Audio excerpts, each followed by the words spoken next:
E minha gente, homem de 48 anos é preso por estupro de vulnerável. Só para vocês entenderem a gravidade desse crime.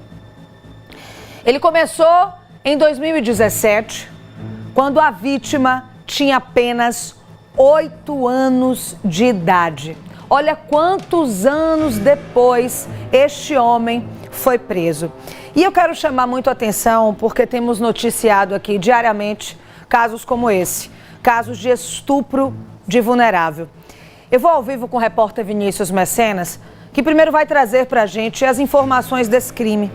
Em seguida, ele vai conversar com uma especialista para nos ensinar como a gente deve orientar as nossas crianças, para que elas consigam verbalizar, para que elas consigam contar o que está vivendo ou o que possivelmente vai viver quando ainda está na fase da ameaça. Como é que a gente ensina para essa criança? Se essa criança não sabe o que é sexo, se essa criança não sabe, óbvio, é uma criança. Então a gente também vai falar sobre educação sexual infantil, que não é ensinar a fazer sexo, como eu sempre digo aqui, mas educar para identificar um possível abuso. Vinícius, vamos começar primeiro com este crime abominável. Como é que aconteceu? Boa noite. Agora sim, Mariana, muito boa noite para você, para todo mundo que está com a gente aqui no Cidade Alerta, na TV Atalaia.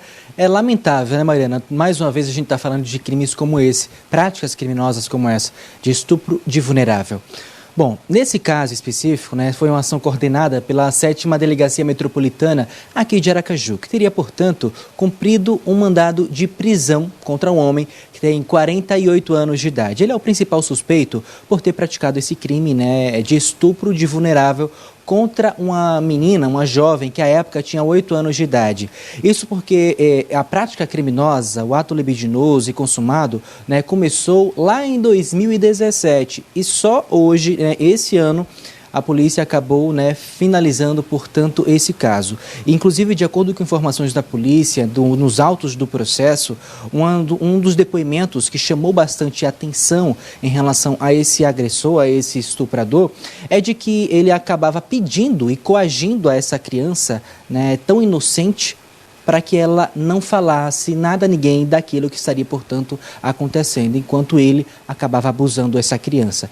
Então, assim, à época, a família tomou ciência porque viu a mudança de comportamento dessa criança e aí precisou ir fazer um boletim de ocorrência, né? Foi a partir desse momento que a polícia abriu um inquérito policial para que esse caso fosse investigado e terminou na prisão desse indivíduo. Ele já passou por uma audiência de custódia, ficou à disposição do Poder Judiciário e já foi encaminhado para o sistema prisional.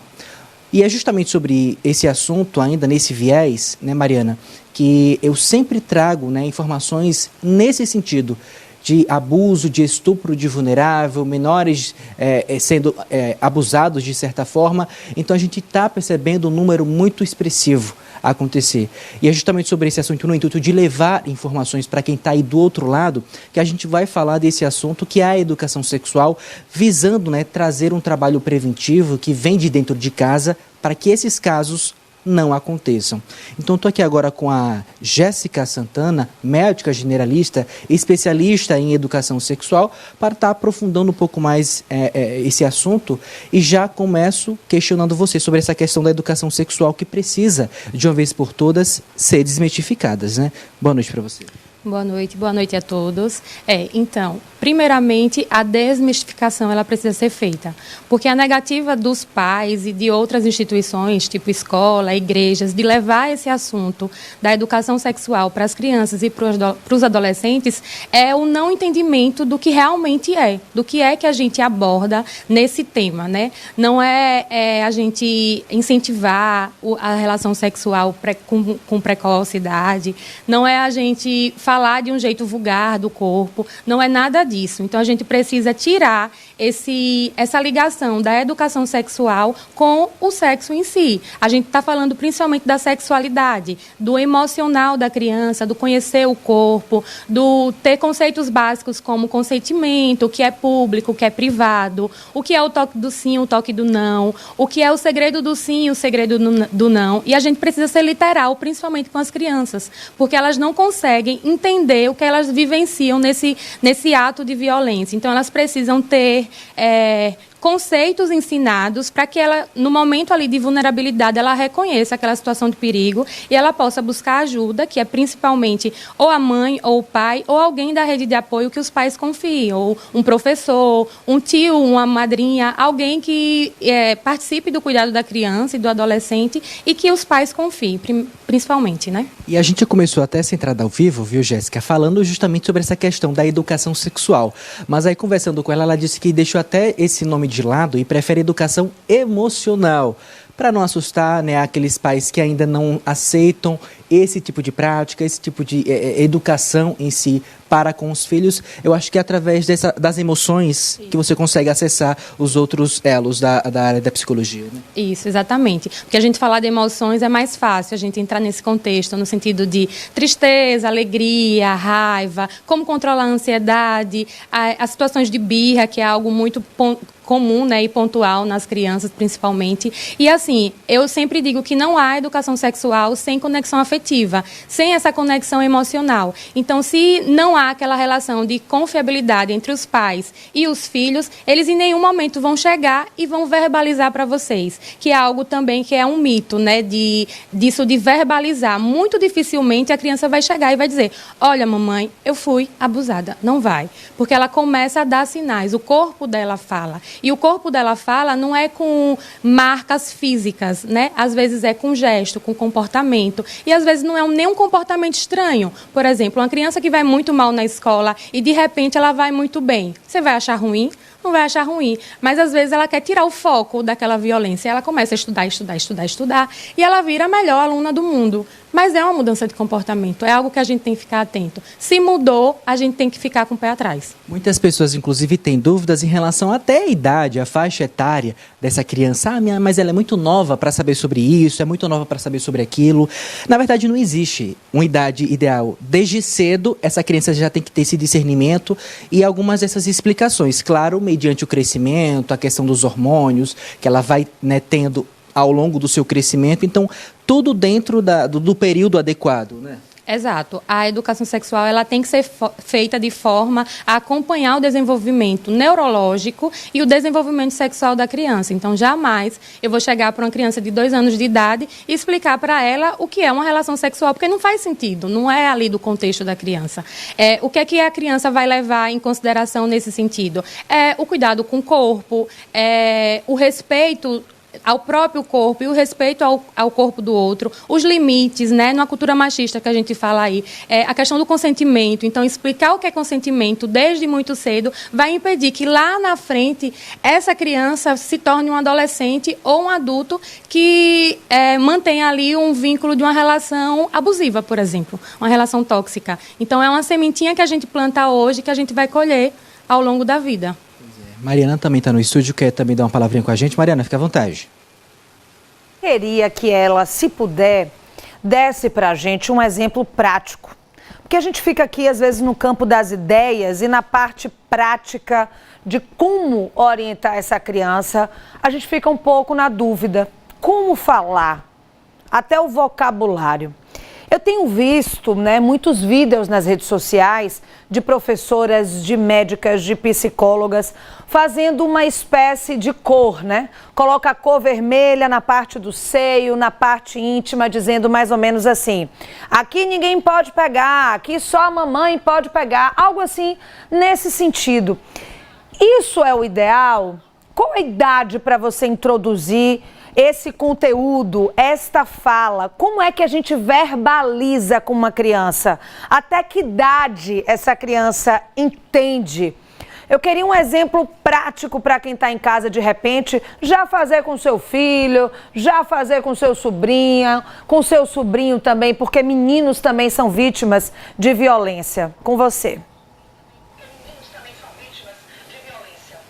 Pronto, a Mariana ela falou justamente dessa questão da prática, para que você citasse, de como é que funciona, portanto, essa orientação, seja dos pais, responsáveis, na escola, como dirigir, do que se trata exatamente esse tipo de orientação. E ela até falou em relação à questão das cores, né, como forma de ensinar, ou seja, em outras palavras, uma forma lúdica para estar levando para aquela criança, para que ela entenda dentro da narrativa da idade dela, né? Isso mesmo. E essa palavra lúdico é o que a gente usa mesmo. A criança, ela gosta de brincar, né? Então, você não vai preparar um PowerPoint com os slides e explicar à criança o que é essa questão toda da educação sexual. Não, você vai ser aquele negócio intencional, mas do dia a dia da criança. Então, em casa, por exemplo, os pais, durante o banho, é importante a gente nomear as partes do corpo. Se você tem algum pudor em relação a um termo específico, você pode dar apelidos, desde que você, em algum momento, e aí pode ser a partir dos 4 anos de idade, por exemplo, você nomeie o nome científico, né, para que a criança saiba. É importante ela saber. Porque a gente tem na escola aula de ciências, a gente aprende todas as partes do corpo e a gente não aprende o nome das partes íntimas. A criança já fica achando estranho. Será que existe algum mal ali naquela parte? Como é que você fala da importância do olho, da importância da boca, da importância de lavar os pés, de lavar as mãos, e você pula partes que são tão importantes para a gente, que é a região genital.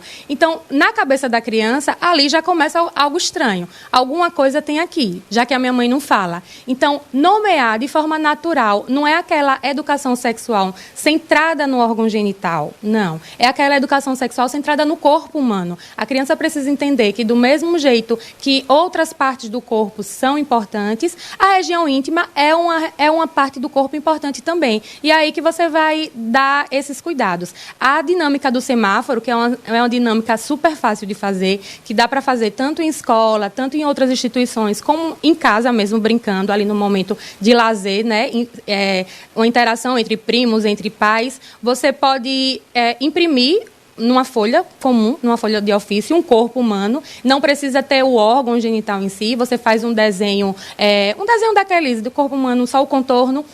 Você pode botar uma cartolina no chão e colocar a criança no chão e contornar o corpo dela, que aí fica mais interativo. E aí você pode lembrar ela do semáforo, que é algo que a criança normalmente sabe o que é vermelho, o que é amarelo, né, o que é verde, e vai apontando para as partes do corpo humano, pede para ela dizer o nome, porque aí já traz o que é que ela sabe desse contexto, e ensina o que é que pode, o que é que não pode, o que é que tem que ter atenção. E aí você já vai estar ensinando o cuidado com o corpo humano, já vai estar ensinando conceitos como permissividade, consentimento, que eu só posso tocar no outro, só posso dar um abraço no outro, só posso dar um beijo no outro, se o outro deixar, se o outro permitir. Então, é mais ou menos desse jeito. Esse é um exemplo prático disso. Perfeito. Não, foi muito bem elaborado aí a prestação de serviço em suas informações, bem didático mesmo, levando ao pé da letra, né? E, em sua maioria, são dúvidas, né, dessas crianças que, à medida que elas vão crescendo, elas vão tendo, e que, em sua maioria, alguns pais acabam sendo pegos até de surpresa. Foi até que conversávamos aqui há poucos instantes,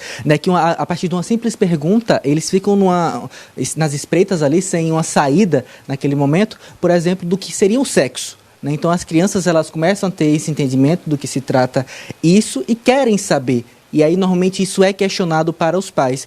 Mas aí você me falou de uma estratégia importante de quando vier uma pergunta como essa, nesse sentido, é importante saber de onde vem, de onde foi despertada essa curiosidade. Né?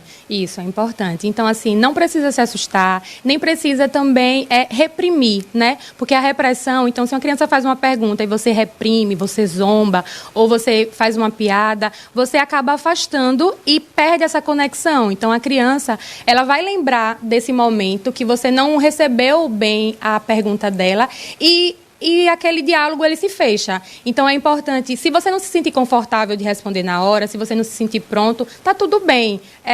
A gente, como pai, né, a gente tá ali em construção também para educar melhor nossos filhos. Você pode agradecer, né, a confiança da pergunta ter sido feita a você. Pergunta onde foi que ela ouviu, porque às vezes é algo que é pontual, ela ouviu de alguma conversa de adultos, ouviu sem querer, mas às vezes pode ser uma exposição à pornografia, por exemplo, então que é algo muito mais sério. Às vezes foi conversa entre os colegas na escola, então é algo que você tem que levar para a escola. Então você precisa entender o contexto. Você não vai explicar tudo sem você entender como essa pergunta surgiu. E aí, se você não se sentir pronto naquele momento, quiser dar uma lidazinha, dar uma olhada no YouTube, no Instagram, porque tem muito material bom e gratuito, aí você pede um tempo. E aí você agenda com a criança, também não deixa solto. Depois a mamãe fala e nunca mais fala. Sabe aquela história de depois a mamãe compra e nunca compra? É basicamente isso. Então é importante, não quer responder agora? Marca um dia. A mamãe vai responder amanhã à noite, depois do jantar. Pronto, que aí a criança já fica na expectativa também, já sabe que você acolheu bem, não quebrou o diálogo, manteve a confiança e ela ainda vai ter uma resposta. E em relação à resposta, quanto menor a criança, mais objetivo você tem que ser. Quanto maior a criança, mais prolixo você tem que ser, mais detalhes você tem que contar. Então, levar em consideração isso também. Perfeito. E sem falar que se todas as crianças tivessem de fato esse entendimento, né, quem sabe nós não teríamos um número menor de vítimas espalhadas, não só aqui em Sergipe, mas ao longo de todo o Brasil, do mundo todo. Então, para finalizar, eu queria que você falasse aqui as suas redes sociais. Você me disse, né, que estava compartilhando, fez uma rede especificamente voltada para isso, para estar acolhendo de fato essas pessoas que têm mais dúvidas sobre isso, querem mais informações a respeito de como está colocando essas orientações na prática. Então, fique à vontade. Eu tenho um Instagram, né, dedicado a essa parte de educação sexual e educação emocional, tanto na infância como no adolescente também. @doutora Jess, então JESS.Santana com 2 T's. E lá eu abordo de uma forma, principalmente para os pais e para os profissionais da saúde, né? Porque quando a gente vai entrar no quesito oficina criança, oficina adolescente, aí precisa ser um pouco mais específico. Eu não posso também falar tudo no Instagram, porque não dá, não tenho como. Perfeito. Olha, Jéssica, muito obrigado pela sua prestação de serviço aqui, pelas suas informações, tá bom? Eu que agradeço. Boa noite a todos. Perfeito. Bom, Mariana, a prestação de serviço aqui da TV Atalaia, espero que tenha ficado muito claro, né, essas informações, essas orientações, para que de fato esteja chegando aí na casa de quem está nos acompanhando, né?